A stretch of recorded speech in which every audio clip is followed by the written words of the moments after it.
தேவனுடைய நாமத்திற்கு மகிமை உண்டாகட்டும். அப்போஸ்தலனாகிய பவுலின் மறுபக்கம் என்ற தலைப்பிலே 3வது பாகமாக 1வது நம்பராக பாயிண்டாக வேறொரு சுவிசேஷத்தை சொல்லுகிற ஊழியர்களை பவுல் சபிக்கிறார். கலாத்தியர் 1 அதிகாரத்தில் 8 வசனத்திலையும் 9 வசனத்திலையும் பார்க்கும்போது, நாங்கள் உங்களுக்கு பிரசங்கித்த சுவிசேஷத்தை அல்லாமல் நாங்களாவது வானத்திலிருந்து வருகிற ஒரு தூதனாவது வேறொரு சுவிசேஷத்தை உங்களுக்கு பிரசங்கித்தால் அவன் சபிக்கப்பட்டவனாக இருக்க கடவன். முன் சொன்னது போல மறுபடியும் சொல்கிறேன், நீங்கள் ஏற்றுக்கொண்ட சுவிசேஷத்தை அல்லாமல் வேறொரு சுவிசேஷத்தை ஒருவன் உங்களுக்கு பிரசங்கித்தால் அவன் சபிக்கப்பட்டவனாக இருக்க கடவன். திரும்ப திரும்ப 8 வசனத்தை சொல்லிட்டு 9 வசனத்துலேயும் திரும்ப திரும்ப 2 முறை சபிக்கிறத இங்கே பார்க்குறோம். பவுலுடைய ஊழியம், நிருபங்கள், அன்பினுடைய அதிகாரம் 1 கொரிந்தியர் 13 இவைகள்லாம் ஒரு பக்கம் இருந்தாலும், மறுபக்கத்தில் வேறொரு சுவிசேஷத்தை சொல்லக்கூடிய கள்ள ஊழியர்களை சபிக்கிறான். கடினமாகவே அவங்கள குறை சொல்கிறான், திட்டுறான், ஜனங்களுக்கு அடையாளம் காண்கிறான். வேறொரு சுவிசேஷம் என்னால் என்ன? ஏற்கனவே ஒரு சுவிசேஷம் இருக்குல்ல, இயேசுவின் பற்றின சுவிசேஷம். இந்த 4 சுவிசேஷம் இருக்குது. மத்தேயு, மார்க்கு, லூக்கா, யோவான், இந்த 4 தான் சுவிசேஷம்னு சொல்கிறோம். அப்போ வேறொரு சுவிசேஷம் சொல்லி ஒன்று இருக்கான்ட்டு நீங்கள் கேட்டிங்கன்னா, இருக்க போய்த்தானே பவுல் அங்கே சபிக்கிறான் சொல்லக்கூடியவங்கள. அதில் அவனே ஒரு விளக்கம் கொடுக்குறான் பாருங்கள். கலாத்தியர் 1 அதிகாரம் 6 வசனத்திலிருந்து சொல்கிறேன். உங்களை கிறிஸ்துவின் கிருபையினாலே அழைத்தவரை நீங்கள் இவ்வளவு சீக்கிரமாய் விட்டு வேறொரு சுவிசேஷத்தை திரும்புகிறதை பற்றி நான் ஆச்சரியப்படுகிறேன். இயேசு கிறிஸ்துவுக்குள் வந்த மக்களை திசை திருப்பி வேறொரு ரூட்டில், வேறொரு பாதையில் அவங்களை கொண்டு போகிற ஒரு அபாயம் அன்னைக்குள்ள ஊழியர்கள், சில கள்ள ஊழியர்கள் செஞ்சாங்க. அதுவும் சுவிசேஷந்தான், அதுவும் சத்தியம்தான். இங்கே மட்டும்தான் சுவிசேஷம் கிடையாது, இங்கே இதுவும் சுவிசேஷந்தான் வாங்க. இப்போ உதாரணமாக ஆர்சிக்காரங்க சுவிசேஷம் சரியில்லை அப்படின்னு சொல்லி மார்ட்டின் லூதர் புரட்சி பண்ணார். அவர் ஜெர்மனியில் புரட்சி பண்ணி புரொட்டஸ்டாண்டு மத உரிமை வழங்கப்பட்டு அவர் அங்கே அவர் பேர்லேயே டிஎல்சி சபைன்னு அவர் பேர்லேயே ஆரம்பித்தார். அந்த சுவிசேஷம் சரியில்லைன்னு அங்கேருந்து சிஎஸ்ஐ பிரிஞ்சது. அந்த சுவிசேஷம் சரியில்லைன்னு செவன்த் டே சபை பிரிஞ்சது. அது சுவிசேஷம் சரியில்லைன்னு யெகோவா சாட்சி பிரிஞ்சது. எல்லாமே சரியில்லைன்னு பெந்தேகோஸ்துன்னு சொல்லி ஒன்று பிரிஞ்சது. அப்போ ஒரு முழுமை மக்களுக்கு கிடைக்கலன்னு சொல்கிறதுக்கு தான் மாறி மாறி மாறி மாறி வேறொரு இடத்துக்கு போகிற மாதிரி இருக்குது. இதெல்லாம் வேறொரு சுவிசேஷம் மாதிரி, வேறொரு சத்தியம் மாதிரி திசை திருப்புறது தான். ஆனால் உண்மையில் வேறொரு சுவிசேஷம் சொல்கிறதெல்லாம் இல்லை, ஒரே சுவிசேஷந்தான். அந்த சுவிசேஷம் என்ன பேரில் வேறொரு சத்தியங்களை, உபதேசங்களை, மனித கட்டளைகளை, கற்பனைகளை, பாரம்பரியங்களை சொல்லி அதுக்கு சுவிசேஷம்னு பேர் வைக்கும்போது அது வேறொரு சுவிசேஷமாக மாறுது. அந்த விளக்கம் அப்படித்தான் பவுல் கொடுக்குறான். இங்கே பாருங்கள், கலாத்தியர் 1:7, வேறொரு சுவிசேஷம் இல்லையே, சிலர் உங்களை கலகப்படுத்தி கிறிஸ்துவினுடைய சுவிசேஷத்தை புரட்ட மனதாக இருக்கிற அல்லாமல் வேற அல்ல. இதே சுவிசேஷத்தை புரட்டுறாங்க, மாற்றி பேசுகிறாங்க. வசனம் கரெக்டாக இருந்தாலும் விளக்கங்கள் தவறாக, தப்பாக போதிக்கிறாங்க. உதாரணமாக கர்த்தருடைய ஆசீர்வாதமே ஐஸ்வர்யத்தை தரும், அதோட வேதனையை கூட்டாருன்னு நீதிமொழிகள் 22:10 இருக்கு இல்லையா? வசனம் கரெக்டாக தான் இருக்குது, ஆனால் விளக்கங்கள் தவறாக இருக்குது. என்ன விளக்கம் கொடுக்குறான்னா, உலக ஆசீர்வாதத்தையும் உலக ஐஸ்வர்யத்தை பற்றி தான் விளக்கம் கொடுக்குறான். அதில் வேதனையை இருக்குல்ல, ஐஸ்வர்யவான்களாக விரும்புகிறவர்கள் சோதனையிலும் கண்ணியிலையும் மனசிறக்கேட்டிலும் மதிகேடும் பலவிதமான இச்சைகளை விழுகிறாங்கன்னு சொல்லி 1 தீமோத்தேயு 6:9 பவுல் சொல்கிறானே. அப்போ அதில் தீங்கு இருக்குல்ல, அதில் வேதனை இருக்குல்ல, வேதனையை கூட்டாருன்னு சொல்லும்போது அதில் வேதனை கூட்டுறாருல. அப்போ அந்த நீதிமொழிகள் 22:10 உள்ள அந்த ஆசீர்வாதமும் அந்த ஐஸ்வர்யமும் என்னென்னா, எபேசியர் 1 3 வசனத்தில் உன்னதங்களிலே ஆவிக்குரிய சகல ஆசீர்வாதத்தினால நம்ம ஆசீர்வச்சிருக்கிறார் அப்படின்னு இருக்கு. அதில் 7 வசனத்தில் கிருபையின் ஐஸ்வர்யம்னு போட்டிருக்கு. அப்போ அது கர்த்தருடைய ஆசீர்வாதமே ஐஸ்வர்யத்தை தரும் சொல்லும்போது, உன்னதங்களில் ஆவிக்குரிய சகல ஆசீர்வாதம் சொல்லும்போது ஆவிக்குரியது தான், அது உன்னதம்தான்.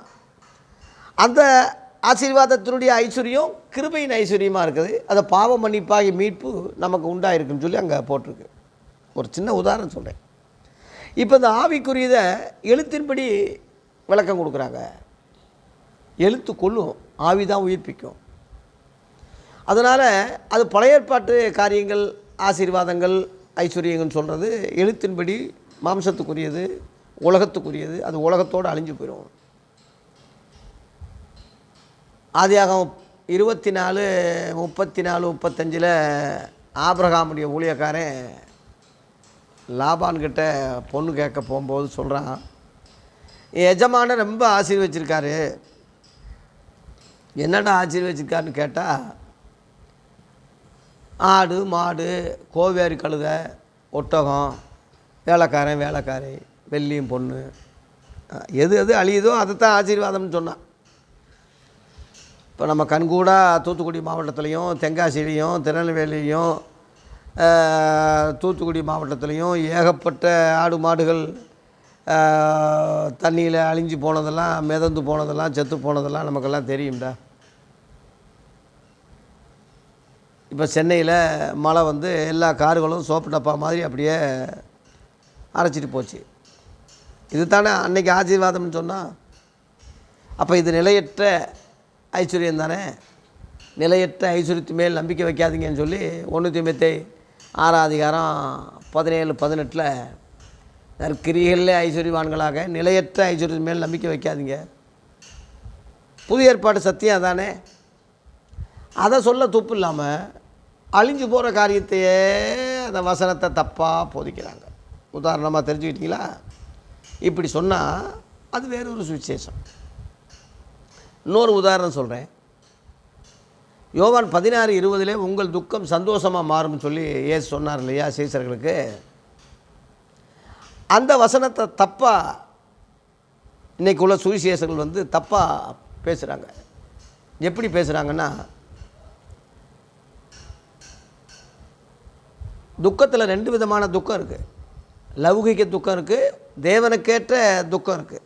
2 கொரிந்தியர் 7:10 போட்டிருக்கு. பவுல் வளர்க்குறான். லௌகிக துக்கம் மரணத்தை உண்டாக்கும், தேவனுக்கேற்ற துக்கம் ரட்சிப்பாக முடியும். மனம் திரும்புதலுக்கே ரட்சிப்பாக முடியும். லௌகிகன்னா உலக துக்கம். எண்ணத்தை உண்போம், எண்ணத்தை பூசிப்போம், எண்ணத்தை குடிப்போம், எப்படி கடன் கட்ட போகிறோம், எப்படி வாழ்க்கை நடக்க போகுது, எப்படி இதெல்லாம் அன்றாடம் உலகத்தில் உள்ள நடைமுறையில் உள்ள நார்மலாக எல்லாத்துக்கும் உள்ள துக்கம். இதுதான் உலக துக்கம், லௌகிக துக்கம். இது மரணத்தில் தான் முடியும். நீங்கள் எத்தனையோ பேர் துக்கம் தாங்க முடியாமல் தானே தற்கொலைக்கு போகிறாங்க. வெட்டுறான், குத்துறான், ஜெயிலுக்கு போகிறான், மருந்து குடிக்கிறான், விவாகரத்து ஆகுது. இதெல்லாம் உலக துக்கத்தினுடைய உச்சக்கட்டம் மரணத்தில் தான் முடியுது.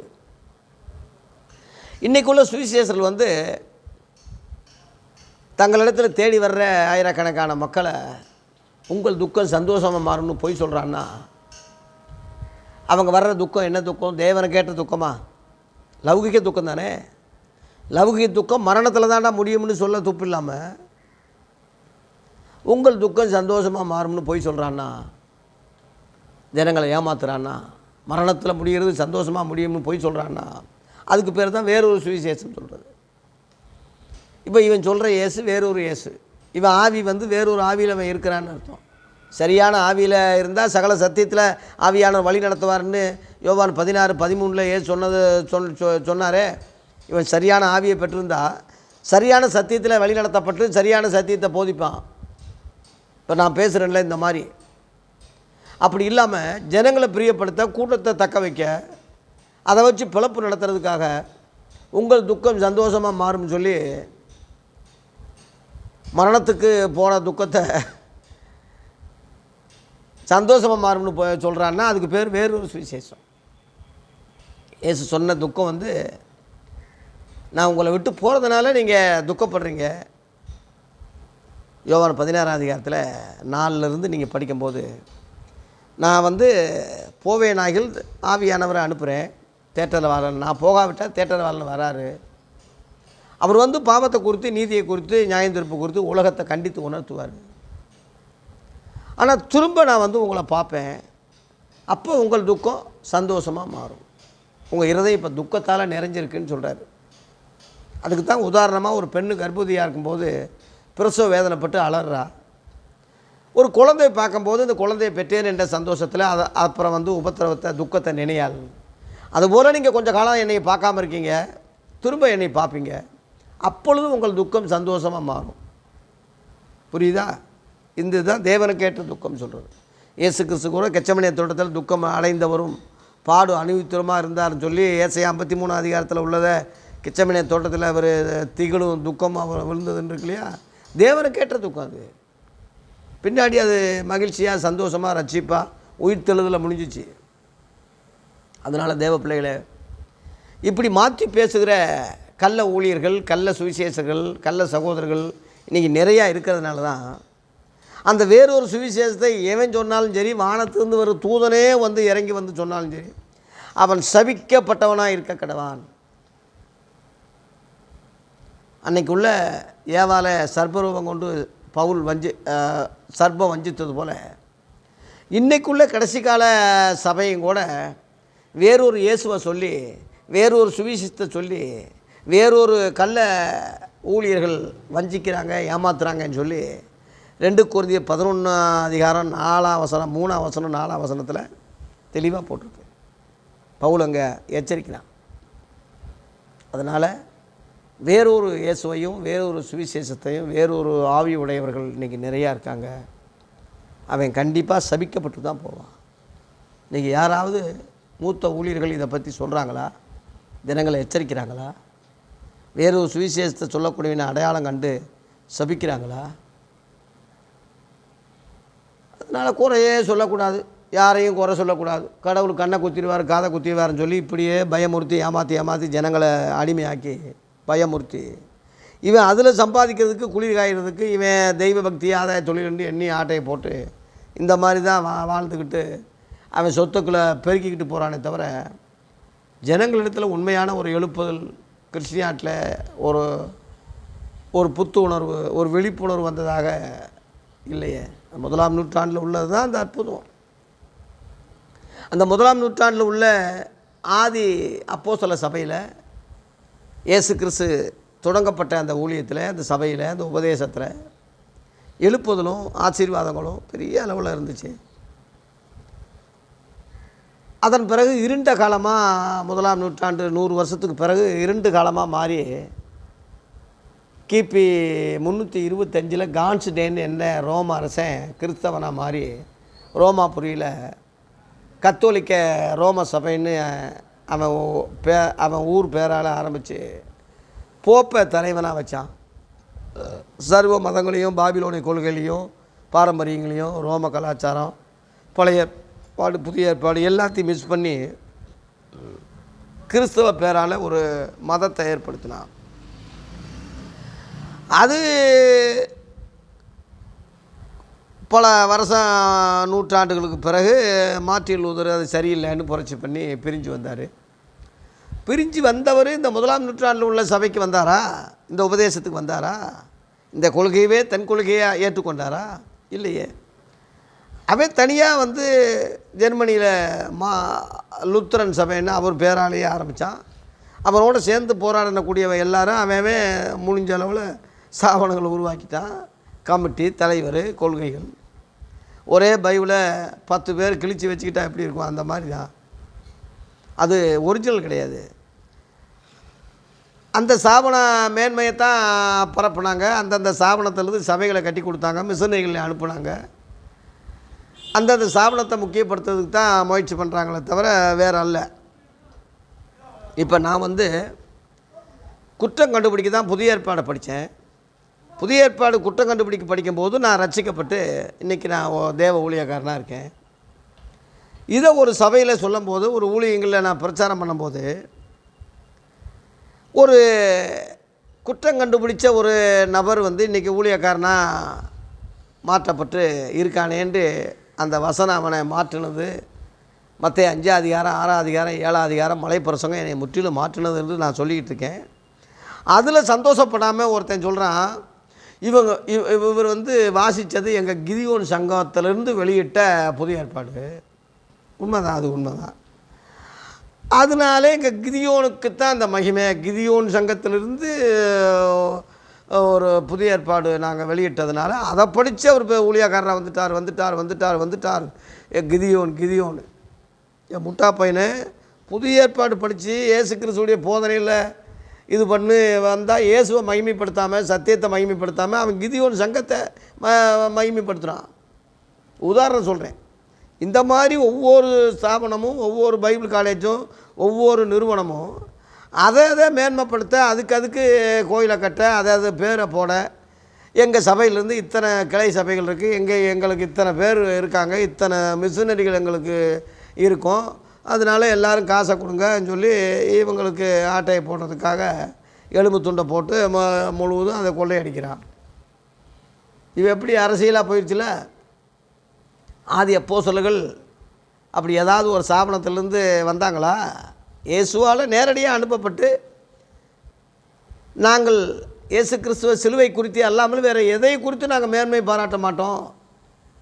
இயேசு கிறிஸ்துவை கவனித்து பாருங்கள், இயேசுவை நோக்கி பொறுமையாய் ஓட கடவோம். இப்படித்தான் இயேசுவை கோல் மாடலாக முன்மாதிரியாக தான் வச்சு பிரசங்கம் பண்ணாங்க. பின்பலராக அவங்க ஸ்தாபனமோ இன்றைக்குள்ள பிஷப்புகள் ரெவரண்டு எங்கள் ஸ்தாபனம் பைபிள் காலேஜ் மாதிரி எவனும் சொல்லலை அன்றைக்கி.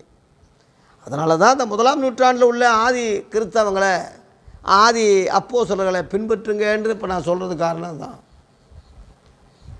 நானும் பெந்தேகோஸ்தில் இருந்தவன் தான், அதுக்கு முன்னாடி சிஎஸ்சியில் இருந்தவன் தான், அதுக்கு முன்னாடி இந்து பாரம்பரியத்தில் இருந்தவன் தான், எல்லாம் பார்த்தவன் தான். கடைசியில் உண்மையாக சொல்லப்போனால் இயேசு தான், அவர் தொடங்கப்பட்ட ஆதி சபை தான், அதுதான் தலைவர், அவர் தான் பவுண்டர், அவர் தான் மூலக்கல், அவர் தான் பரலோகத்தில் உள்ள மணவாளன், ராஜா, ஹெட் ஆஃபீஸ் பரலோகம், தேவன் அங்கே இருக்கார். அவருடைய அப்போஸ்தலர்கள் நமக்கு நிறுவங்கள் கிறிஸ்தவங்களுக்கு எழுதியிருக்காங்க, அதான் வழிகாட்டி. ஸ்தாபனங்களை விட்டுருங்க, பைபிள் காலேஜை விட்டுருங்க, ஏவே என்னென்ன போதனை பண்ணுறானோ அதெல்லாம் விட்டுட்டு இந்த மெய்யான சுவிசேஷம், ஒரிஜினல் சுவிசேஷத்துக்கு வாங்க. இந்த சுவிசேஷம்தான் மனசனை ரட்சிக்கும், நீதிமானாக்கும். இதுதான் பொக்கிஷம், பரலோகத்தில் கொண்டு போய் சேர்க்கும், பாவ மன்னிப்பை உண்டாக்கி, சந்தோஷத்தையும் மனமகிழ்ச்சியை உண்டாக்கி, இந்த சத்தியம்தான் விடுதலையாக்கும். இந்த சத்தியத்தை நடக்கிறவங்க தான் மெய்யான ஒளியில் நடக்கிறாங்க. அதனால் இதைத்தான் உங்களுக்கு நான் சொல்கிறேன். இதைத்தான் அன்றைக்கே பவுல் சொன்னான். நானே ஒரு வேளை இந்த சுவிசேஷத்துக்கு மாறாக சொன்னாலும் சரி, நானும் சபிக்கப்பட்டவன் தான், அவனையும் சேர்த்துக்கிட்டு தான் இதை சொல்கிறான். நாங்கள் பிரசங்கித்த சுவிசேஷத்தை அல்லாமல், கலாத்தியர் 1:8, நாங்களாவது அது வானத்திலும் தூதனாவது வேறொரு சுவிசேஷத்தை உங்களுக்கு பிரசங்கித்தான் அவன் சபிக்கப்பட்டவனாக இருக்க கடவா. முன் சொன்னது போல் மறுபடியும் சொல்கிறேன்னு திரும்ப சொன்னாங்க. இன்றைக்கி உள்ளவன் முழுவதும் பழைய ஏற்பாட்டை தான் சொல்கிறான். 24 மணி நேரம் வாயை திறந்தால் பழைய ஏற்பாட்டுக்கு இதுக்கு என்னடா சம்மந்தம் இருக்குது? புதிய ஏற்பாட்டு கொள்கைக்கும் கிதியோனுக்கு என்ன சம்மந்தம் இருக்குது? கிதியோன் கிறிஸ்தவனா? கிதியோன் சங்கம்னு ஏன் வச்சுருக்கீங்க? ஏதோ ஒரு வெளிநாட்டு நாதாரி ஒருத்தன் வச்சான்னா அதை இப்போ பரிசீலனை பண்ண வேணாமா? யோசிக்க வேணாமா? இப்போ என்னை மாதிரி ஏன் என்ன எதுக்குன்னு யோசிக்க வேணாமா? ஒரு 2000 வருஷத்துக்கு முன்னாடி எத்தனையோ மக்கள் எத்தனையோ காரியங்கள் சொன்னாங்கன்னா இயேசு கிறிஸ்து வந்து சீர்திருத்தலையா, புரட்சி பண்ணலையா? நான் உங்களுக்கு சொல்லுகிறேன், நான் உங்களுக்கு சொல்கிறேன்னு மோசே சொன்னதையே மாற்றி அமைச்சு புதிய ஏற்பாடுன்னு இயேசு கொண்டு வரலையா? கொண்டு வந்ததை நீ ஏன் மாத்திர? திரும்ப கிதியோனுக்கு ஏன் போகிற? கிதியோன் நல்லவனா? நியாயாதிபதிகளில் 7ஆம் அதிகாரம் 8ஆம் அதிகாரம் பார்த்திங்கன்னா 70 பிள்ளைகளை, அவனுக்கு 70 பிள்ளைகள் இருந்துச்சான். எத்தனை பொம்பளைகளை கெடுத்தான்னு தெரியல. வேலைக்காரிய ஓப்பாட்டியாக வச்சுருந்தானா. கடைசியில் அவன் வந்து விக்கிரக ஏபோத்தை உண்டாக்கி இஸ்ரேல் ஜனங்க முழுவதும் சோரம் போக காரணமாயிட்டானே இருக்குது. ஆரம்பத்தில் கிதியோன் பட்டயம், கர்த்தன் பட்டம், கிதியோன் பட்டம்னு சொல்லி நீ நினச்ச, கடைசியில் பாரு மகனே, ஒரு காரியத்தின் துவக்கத்தை பார்க்கலாம் முடிவு தானே நல்லது. முடிவு நல்லது இல்லை இல்லை அவனுக்கு. ரெண்டாவது அவன் கிறிஸ்தவனே இல்லையே. யூதர்கள் இஸ்ரேல் ஜனங்களுடைய வரலாறு, அதை போய் இயேசு கிறிஸ்துவுக்கு ஒப்பிடாத. எபிரேயர் 11ஆம் அதிகாரத்தில் இந்த கிதியோன் முதல் கொண்டு விசுவாசத்தில் நல்ல சாட்சி பெற்றிருந்து வாக்குத்தத்தம் பண்ணப்பட்டதை அடையாமல் போயிட்டாங்கன்னு அதில் 39-40 முடியுது அந்த அதிகாரம்.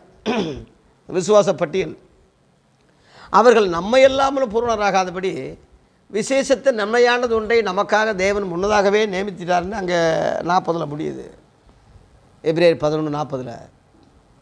நம்மை இல்லாமல் பூரணமாகாத அந்த கிதியோனை பூரணமாக்கப்பட்ட நமக்கு அவன் வழிகாட்டியா? அவன் பேரில் ஒரு சங்கமா? நான் கிதியோன் கிறிஸ்தவன் முழுவதும் கிதியோன்னு சொல்ல ஆரம்பிச்சிட்டான்.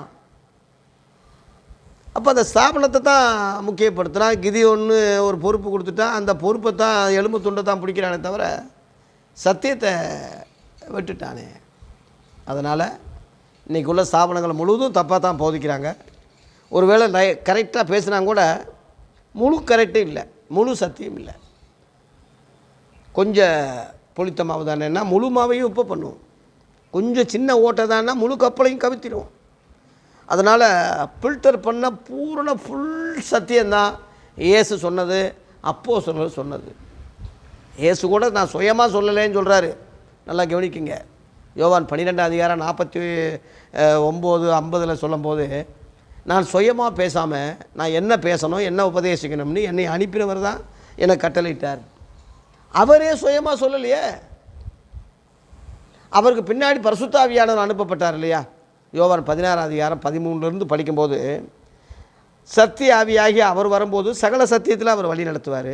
அவரும் சுயமாக பேச மாட்டார் சொல்கிறார். நான் சொன்னவைகளில் உங்களுக்கு நினைப்பூட்டுவார். என்னுடையதில் எடுத்து உங்களுக்கு அறிவிப்பதனால் என்னை மகிமைப்படுத்துவார்னு சொல்கிறார். என்னுடையதுன்னு சொல்லும்போது அதுலேயும் விளக்கம் சொல்கிறார். பிதாவுடையதெல்லாம் என்னுடையது, அதனால தான் என்னுடையதுன்னு சொன்னேன். அப்படி வேறு விளக்கம் கொடுக்குறாரு. அப்போ அந்த சத்தியத்தை எந்த அளவில் காத்து வந்தாங்க இயேசுவும் ஆவியானவரும். அந்த அடிப்படையில் வந்த அப்போஸ்தலர் தான். நாங்களே இந்த சுவிசேஷத்துக்கு மாற்றி சொன்னாலும் கூட நாங்களும் ஜபிக்கப்பட்டவங்க தான். அது வானத்திலிருந்து தூதை வந்து வேறொரு சுவிசேஷத்தை சொன்னால் அவன் ஜபிக்கப்பட்டவன் தான். அதனால தான் நூதன சீசனாக இருக்காதேன்னு 1 தீமோத்தேயு 3ஆம் அதிகாரத்தில் 6:7 பிசாசு அடைந்த ஆக்கினி அவனுக்கு வராதபடி, தண்டனை வராதபடிக்கு நூதன சீசனாக அவன் இருக்கக்கூடாது. நூதனன்னா புது விதத்தை அவன் கையாளக்கூடாது. இன்றைக்கி உள்ள ஊழியர்கள் முழுவதும் புது விதத்தை தானே கையாளுறான். ஆதி அப்போஸ்தலர் சத்தியத்தை எவன் சொல்கிறான்? இன்றைக்கி உள்ள உண்மையான ஊழியக்காரனாக இருந்தால் போஸ்ட்மேன் தான். அவன் என்ன தபால் வருதோ அதை அப்படியே கொடுத்துட்டு போகணும். அதுதான் போஸ்ட்மேன் வேலை. அதெல்லாம் சரியில்லை, அவன் பெல்லிங் மிஸ்டேக் இருக்குது, அந்த மூல பாஷை அப்படி கிடையாதுன்னு அது பிரித்து எழுதுறதோ திருத்துறதோ, இவன் அதில் ஏதாவது ஒரு இது ஒரு போஸ்ட்மேன் செய்கிற வேலையா? அவன் ஒரு நாதாரி பையனாக இருப்பான் அல்லது மெண்டல் பிடிச்சவனாக இருப்பான். பிடிச்சான்னா வேலை போயிடும். அந்த மாதிரி தான் இன்றைக்குள்ள நாதாரிகள் முழுவதும் இப்போ தான் கர்த்தர் பேசுகிறாரு, இப்போ தான் சொல்கிறாரு, இப்போ தான் ஜனங்களை பிரியப்படுத்தி ஜனங்க என்ன மென்டாலிட்டியில் வர்றாங்கன்னு யோசிக்கிறான். உடனே அதுக்கு தக்க வசனங்களை பொறுக்கி ஜனங்களை பிரியப்படுத்த வசனங்களை பொறுக்கி ஜனங்களுக்கு சொல்லி அதில் குளிர் காய்ந்து மக்களை தன்னை தெய்வமாக, தன்னை ஒரு பெரிய தீர்க்கதரிசியாக, தெய்வ மனுஷனாக தன்னை முன்னிறுத்துகிறான். மனுஷனையா தேவனையா யாரை நாடி நான் போதிக்கிறேன்? இன்னும் மனசனை பிரியப்படுத்துவனான் தான் நான் கிறிஸ்துவின் ஊழியக்காரன் அல்லேன்னு இதே கலாத்தியர் 1:10 இருக்குது. அப்போ அவங்கெல்லாம் கிறிஸ்துவின் ஊழியக்காரன் கிடையாது. அப்போ யாருன்னா பிசாசுடைய ஊழியக்காரன். நீதியினுடைய ஊழியக்காரன் வேஷத்தை அவன் தரிக்கிறான். 2 கொரிந்தியர் 11:14-15 இருக்குது. புரிஞ்சுக்குங்க. அதனால் தயவுசெய்து வேறொரு சுவிசேஷத்தை பிரசங்கிக்கிற கள்ள ஊழியர்களை பவுல் அன்னைக்கு சபித்தான். இன்றைக்கி நீ நல்லவனாக இருந்தால் அடையாளம் கண்டு நீ இன்றைக்கும் சபிக்கணும். குறை சொல்கிறேன்னு இனிமேல் முட்டாத்தனமாக எவனும் சொல்லிட்டு தெரியாதீங்க. குறைன்னா குறை தான் சொல்லணும், தப்புனா தப்பு தான் சொல்லணும், குற்றம்னா குற்றம் தான் சொல்லணும். அதனால தான் அப்படி இருந்தால் தான் நல்லதுன்னு நீ கண்டுபிடிக்க முடியும். இருள்னு சொன்னால் ஒளின்னு கண்டுபிடிக்க முடியும். ஒளியவே சொல்லிக்கிட்டு இருந்தால் இருளை எப்படி நீ அடையாளம் காணுவ? அதான் நன்மை தீன்மை அறியத்தக்க பகுத்தறிவு, மெச்சூரிட்டி, அதான் மனவாட்டின்னு சொல்கிறது. அந்த இடத்துக்கு விசுவாசிகளை நம்ம வழி நடத்த வேண்டியதாக இருக்குது. அன்றைக்கி அப்போஸ்தலர்கள் அப்படி தான் நடத்துனாங்க, இன்றைக்கி அப்படி நடத்தலை. அதனால் இன்றைக்கி இந்த கடைசி காலமாக இருப்பதனால அதை முன் சொன்னதை ஞாபகப்படுத்த வேண்டியதாக இருக்குது. நான் திரும்ப நான் சொல்ல வேண்டியதாக இருக்குது. அதனால் நான் ஒரு அற்பமான எளிய ஊழியக்காரனாக இருந்தாலும் என் வார்த்தை அல்ல. ஆதி அப்போஸ்தலர் சொன்னதை கூட்டாமல் குறைக்காமல் அப்படியே சொல்கிறேன். எனக்குன்னு ஒரு தலைவர், எனக்குன்னு ஹெட் ஆஃபீஸு, எனக்குன்னு ஒரு சம்பளம், எனக்குன்னு ஒரு பின் பலன் எவனாவது ஏக்கினா கிடையாது. என் ஊருக்கு வந்து பாருங்கள். மதுரை மாவட்டம் சமயநல்லூர் சத்தியமூர்த்தி நகர் பாஸ்டர் பால் முருகேசன் கேட்டுவாங்க. என் யூடியூப் முழுவதும் கேளுங்க. 1600க்கு மேலே யூடியூப் பேசிக்கிட்டு இருக்கேன். பாருங்கள், எதுலையாவது நான் தப்பு செஞ்சுருக்கானா? இருக்கலாம். ஏதாவது இந்த வசனங்கள் மாற்றி சொல்லுவேன். ஒரு சில நேரத்தில் வசனங்கள் கரெக்டாக இருக்கும், அந்த இடத்த மாற்றி சொல்லுவேன். அதிகாரத்தை 2ன்னா 3ன்னு சொல்லுவேன், 3ன்னா நான் இப்படி வசனம் கரெக்டாக சொல்லிடுவேன், சத்தியம் கரெக்டாக சொல்லிடுவேன். அந்த இருப்பிடம் கொஞ்சம் சில நேரங்களில் மாறும். ஏன்னா நான் ஒரு மனுஷன், நான் பாடுள்ள மனுஷன், நானும் ஞாபக சக்தி குறைஞ்சவன் தான், மெமரி கம்மி உள்ளவன் தான். ஏதோ என்னால் முடிஞ்சது சத்தியத்தை நான் சொல்கிறேன். அது மாதிரி சில என்னை அறியாமல் சில குறைகள் நிறையா இருக்கலாம். இப்போ நான் சொன்னது கூட அப்படியே முழுசாக அப்படியே யோசிக்காமல் ஏற்றுக்குங்கன்னு நான் சொல்லலை.